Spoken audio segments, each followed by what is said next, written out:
ሰላም እንደምን አላችሁ ውድ የያ ኮንስትራክሽን ቤተሰቦች ዛሬ እንግዲህ በዛሬው ቶፒካችን የምናየው ቀለም ከማስቀባታችሁ በፊት ልታቋቸው የሚገቡ ነገሮች ምንድናቸው የሚሉትን ምናይ ይሆናል በተለይ የውጭ ቀለም ለማስቀባት በመታሰቡበት ሰዓት ላይ ልታቋቸውና ልትዘጋጁባቸው የሚገቡት ነገሮች ምን ይመስላሉ የሚሉትን ምናይ ይሆናል አብራችሁን ቆዩ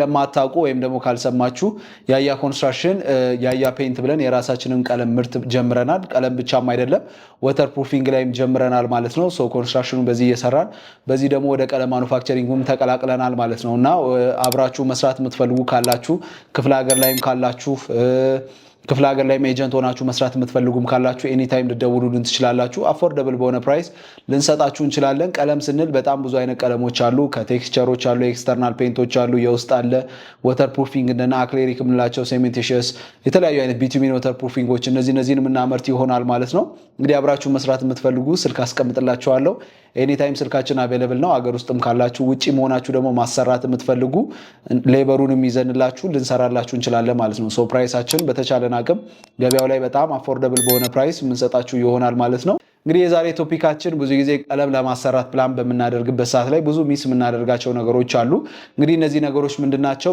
ቀድማችሁ ብትዘጋጁ ቀለማችሁ ለረጅም ጊዜ እንዲቆይላችሁ የሚያደርጉ ናቸው ማለት ነው ሶ በውስጥም ቢሆን በውጪም እነዚህ ነገሮች ምን ጊዜ ሜንቴን ሳይደረጉ ወይም ደግሞ ሳይጠበቁ ሳይጠገኑ ቢሰሩ በኋላ ላይ ቀለማችሁ ከሆነ ጊዜ በኋላ ያኮፈከፈ የመነሳት ባህሪ ሊኖረው ስለሚችል ይሄንን ቶፒክ እንግዲህ ያመጣንበት ዋናው ሪዝናችን ይሄ ነው እንግዲህ እንደተለመደው ለዩቲዩባችን አዲስ ከሆናችሁ ሰብስክራይብ ማድረጋችሁን አትርሱ ማለት ነው እዚህ አጋጣሚ ቀለም ሙያተኞች ካላችሁ እንግዲህ የራሳችንን የቀለም ማህበር ክሬት አድርገናል ቴሌግራም ላይ የሱን ኪዋር ኮድ ሼር ማድረጋችሁ ይሆናል እዛ ላይ ኪዋር ኮዱን ስካን አድርጋችሁ ወይም ከስር ሊንክ አስቀምጥላችኋለሁ ያንን ሊንክ ነክታችሁ ማህበር ውስጥ ብትቀላቀሉ በጣም ብዙ ነገሮች የምንማማርበት ስለሆነ እኛም እየተጠቀምንበት ነው ብዙ ልጆችም አብረን እየሰራን ስለሆነ እየተማማርንም ስለሆነ እዛ ላይ ጆይን ብታደርጉ በጣም ተጠቃሚ ትሆናላችሁ እንግዲህ የመጀመሪያው እንግዲህ ሰርፌስ ፕሪፓሬሽን ነው እንግዲህ ብዙ ጊዜ ሰርፌሱ የተዘጋጀ ካልሆነ ወይም ደግሞ እርጥበት ካለበት አቧራ ካለበት ክራክ ካለበት እነዚህ አይነት ቦታዎች ላይ ቀለም እንዲሰራ አይመከርም በተለይ ክረምት በሚሆንበት ሰዓት ላይ ወይም ደግሞ አንዳንዴ የውሃ ስርገት ያመጣና ግድግዳው እርጥበት የማጀት ነገር ባህሪ ካለው ያ ነገር ዋጋ ሊያስከፍላችሁ ስለሚችል ስሩ ታይም ያኮፈከፈ የመነሳት አልጌ የመፈጠርና አልጌ ደግሞ ተፈጠረ ወይም ፈንገስ ተፈጠረ ማለት ያንን እዛ ጋር የምንቀባውን ቀለማችንን እየበላ ስለሚቆይ ከሆነ ሰዓት በኋላ ቀለሙ እየለቀቀ እየተነሳ የሚወድቅ ይሆናል ማለት ነው ሶ እነዚህ ነገሮች ላይ በጣም መጠንቀቅ ያስፈልጋል ፕላስ ከነገና ደግሞ አቧራ ያለበት ወይም ደግሞ ግሪስ የሆነ ወይም ደግሞ ቅባታማነት ያለው ሰርፌስ ከሆነ ሌሴ የተቀባ ቀለም ኦሬዲ ግድግዳው ላይ የብረት ቀለም ወይም ደግሞ የዘይት ቀለም ተቀብቶ ከሆነ እዛ ላይ ቀለሞች አንዳንድ ቀለሞች ላይዙ ስለሚችሉ እነዚህ ነገሮች ላይ ወይ መቆርቆር የተሻለ ነው ቆርቁራችሁ ብትቀቡ ጥሩ ነው ካልሆነ ከተቻለም ደግሞ እሱን ፈቅፍቆ ማንሳት የሚቻልም ከሆነ እሱንም አንድ አማራጭ ብትጠቀሙ ጥሩ ነው እንዲሁም ደግሞ አንዳንድ ሰርፌሶች ላይ ክራክ ካለ ወይም ደግሞ የመሰነጣጠቅ ችግሮች ካሉ ማቴሪያሎቹ የፕላስቲክነት ቢሄቪየር ስለሌላቸው ወይም ደግሞ ክራኮች ሲፈጠሩ የመለጠጥ ባህሪ ስለሌላቸው አብሮት ክራክ የማድረግና በተለይ የልስን ችግሮች ከሆኑ ልስን ድረስ ክራኩ ካለ እንደዚህ አይነት ሄርላይን ክራኮች የምንላቸው የፀጉር ክራኮች ከተፈጠሩ እዛ ላይም ቀለማችንን ባንሰራ በጣም ይመከራል እንዲሁም ደግሞ የስትራክቸር ክራኮች የሚባሉ ደግሞ አሉ እነዚህ ደግሞ ቢሞች ላይ ኮለኖች ላይ ደግሞ ሀፕን ካደረጉ ብዙ ጊዜ እየሰፉ የሚመጡና የስትራክቸርም ችግርም ስለሆነ ነገ ቀለማችሁ ላይም ሳይድ ኢፌክት ይኖረዋል እንዲሁም ደግሞ ህንጻችሁ ላይም የስትራክቸራል ክራክ በጣም መታየት ስላለበት እሱንም ችላ ልትሉ አይገባም ማለት ነው ሶ ክራካችሁ ሜንቴን በምታደርጉበት ሰዓት ላይ ልታውቁት የሚገባው የተለያዩ አይነት ሜቶዶች አሉ ፒዩሲ ላንቶች አሉ አክሌሪክ ወተር ፕሩፍ ሜንቴን መደረግ ይችላል ፕላስ ከእንደገና ደግሞ ሙሉ ለሙሉ ተቆርቁሮ ክራኩ በላቴክስ በተሰኙ ወይም ደግሞ ቦንዲንግ ኤጀንት የሆኑ ኬሚካሎችም መልሶ ሊጠገን ይችላል ማለት ነው ሶ እነዚህ ነገሮችም ታሳቢ ልታደርጉ በጣም ተገቢ ነው ብዬ ነው ማስበው እንዲሁም ደግሞ ክራካችሁ ሜንቴን ካደረጋችሁ በኋላ ከእንደገና ደግሞ ዳምፕነስ ያለበት እርጥበት ያለበት ቦታ ትሪት መደረግ አለበት እነዚህ ቦታዎች ላይ ትሪት የሚደረጉት እንግዲህ ምን ጊዜ መረሳት የሌለበት እርጥበት ያለበት ቦታ በክሪስታላይን ፓውደር ትሪት ብታደርጉት ከውጪ የሚመጣ እርጥበት ያ ማለት ሌሴ ባዝሩም ከጀርባው ካለ በጀርባው በኩል ቅዝቃዜ ኖሮት የውጭውን ኤክስተርናል የሚያገኘው ከሆነ መጀመሪያ ትሪት መደረግ አለበት ማለት ነው።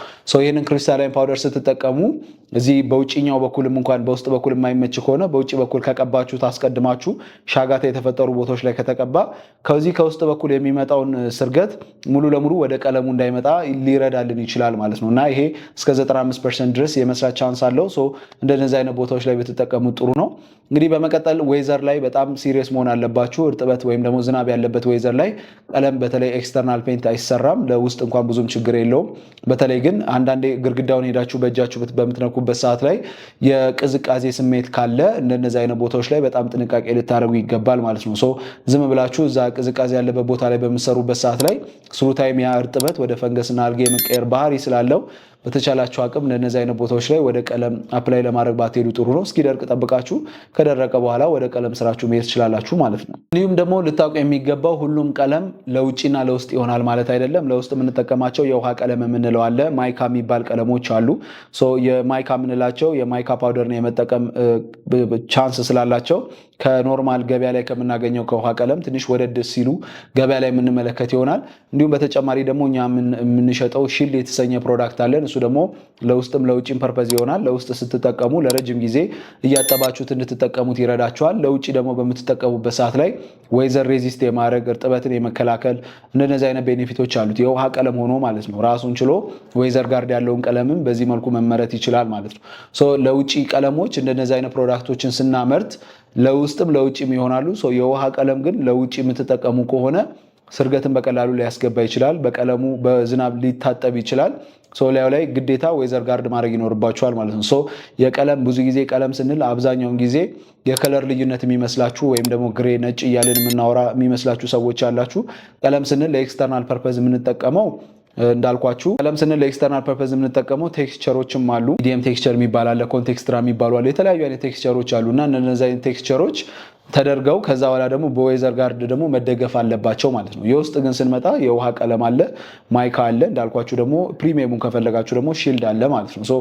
እነዚህ የመታጠብ ቻንሳቸው ነው ለረጅም ጊዜ። ይሄ ሺልድ የምንለው ኦልሞስት ለረጅም ጊዜ እያጠባችሁ ልጆች ግድግዳ ላይ በሚያቆሽሹባችሁ ሰዓት ላይ እያጠባችሁ በውሃ መጠቀም ትችላላችሁ ነው።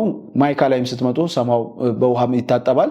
እየወረደ ደግሞ ወደ ውሃ ቀለም ስትመጡም ደግሞ የመታጠብ ችሎታው እየቀነሰ ነው የሚመጣው ማለት ነው። ገበያ ላይ ያሉት እነዚህ ሶስቱ ናቸው። ውጭ ላይ ስትመጡ ግን ቴክስቸሮች ስላሉ እነዛንም አንድ ተመራጭ ብታደርጉ ጥሩ ነው እና ቀለም ስታስቡ ከለር ብቻ ምርጫም ሳይሆን ቴክስቸሮች ምርጫም እንዳሉ ታሳቢ ልታደርጉ ይገባል። በተለይ ለኤክስተርናል በምታሰሩበት ሰዓት ላይ ፕራይመር በጣም ይዘነጋል። አንዳንድ ቦታዎች ላይ ዋጋን ለመቀነስ ተብሎ ፕራይመር እንደ ኦፕሽን ይታያል እና ይሄ በጣም ትልቅ ስህተት ነው ብዬ ነው የማስበው። ፕራይመር ኦፕሽን አይደለም። ምንጊዜም ግሬ ፑቲ ከቀባችሁ በኋላ ላዩ ላይ ፕራይመር ሳታደርጉ ምንም አይነት ቴክስቸር አድ በምታደርጉበት ሰዓት ላይ ግሬ ፑቲን በምትቀቡበት ሰዓት ላይ ግሬ ፑቲ ሜን ኮምፖነንቶች ሲሚንቶና ሲካሳ አንድ ስለሆኑ የአቧራነት ባህሪ ያላቸው እና በእጃችሁ በምትነኩበት ሰዓት ላይ አቧራነት ቢሄቪየር አለው እና ያንን ኮንቴክስትራ ወይም ደግሞ ሚዲየም ቴክስቸር ላይ በምትቀቡበት ሰዓት ላይ ደስት ስለሆነ በደንብ በስነስርዓት አታች አያደርግልንም ወይም ደግሞ ጥብቅ አድርጎ አይዝልንም ማለት ነው። ፕራይመርን ኦፕሽናል አታድርጉት፣ ግዴታ ፕራይመር መቀባት አለበት። እኛ ጋር ስትመጡ ፕራይመር በነጭም በከለርለስም አለላችሁ። ነጭ ብታደርጉ ሞር አድቫንቴጅ የሚኖራችሁ እንግዲህ የምትቀቡትን ቀለም ሞር ፈካ የማድረግና የቀለም ፍጆታችሁን በጣም ይቀንስላችኋል። እንግዲህ ኖርማል የውሃ ከለሩም ደግሞ ከለርለሱን ደግሞ ብትጠቀሙ እሱም አንድ ተመራጭ ነው። ከዋጋ ጋር ኮምፔር ሲደረጉ ያው ነጩ ቀለም ትንሽ ዋጋው ከፍ ይላል። ይሄኛው ኖርማል የውሃ ከለሩ ደግሞ ኮምፔር ሲደረግ ትንሽ የመቀነስ ባህሪ ስላለው እናንተ የተመቻችሁን መርጣችሁ መግዛት ትችላላችሁ ማለት ነው። እንግዲህ የመጨረሻው ርካሽ ነገር ምንጊዜም ዋጋ ያስከፍላችኋል እና ቺፕ የወረደ ነገር መጨረሻ ላይ ቺፕ ኢዝ ኤክስፔንሲቭ የሚባለው ነገር አለ። የወረደ ቀለም መጀመሪያ ገዝታችሁ የምትሰሩ ከሆነና በወረደ ሙያተኞች ምንም እውቀቱ በሌላቸው ሙያተኞች የምታሰሩ ከሆነ ነገ ዋጋ ተከፍሉበታላችሁ ማለት ነው እና በጣም ሲሪየስ ሆናችሁ ቀለም በምታሰሩበት ሰዓት ላይ ልታውቋቸው ይገባል። የቤታችሁ ውበት የመጨረሻው ፊኒሽንግ የውጭ ቀለምና የውስጥ ቀለም ነውና እነዛ ነገሮች ላይ በጣም ሲሪየስ መሆን ይኖርባቸዋል። ዌቮችን መዘንጋት የለባችሁ። ዌቭ አይታችሁ ማለፍ የለባችሁ። ምክንያቱም በተለይ ለኤክስተርናል ፔንት ብዙም ችግር የለውም። ለኢንተርናል ላይ ግን ዌቭ በጣም በተቻላችሁ አቅም በጣም ሲሪየስ መሆን ይኖርባቸዋል እና በሳንደር በደንብ ታሽቶ ዌቭ መስተካከል እንዳለበትም ታሳቢ መሆን ይኖርበታል ብዬ ነው የማስበው። ከኛ ጋር አብራችሁ ለመስራት የምትፈልጉ ቀለማችንን ማከፋፈል ለምትፈልጉ ስልካችን ምንጊዜም ለእናንተ ክፍት ነው። ኤኒታይም ልደውሉልን ትችላላችሁ። እንግዲህ ደውላችሁም የተሻለ ኢንፎርሜሽን ከኛ ማግኘት ትችላላችሁ ማለት ነው። እንግዲህ ለነበረን ቆይታ ከልብ አድርጌ አመሰግናለሁ። ለዩቲዩባችን አዲስ ከሆናችሁ ሰብስክራይብ ማድረጋችሁን አትርሱ። ሌሎች ፔጆችም አሉን እንደነ ቲክቶክ፣ ቴሌግራምም አለን። ቴሌግራም ላይ በጣም ኦልሞስት 10,000 ቤተሰቦች አሉን። ፌስቡክ ላይም ብዙ አለን። ቲክቶክ ላይም ወደ 80,000 ቤተሰቦች አሉን እና እዛ ላይም ጆይን ብታደርጉና ቤተሰብ ብትሆኑ በጣም ደስ ይለናል። ለነበረን ቆይታ ከልብ አድርጌ አመሰግናለሁ። መልካም ቀን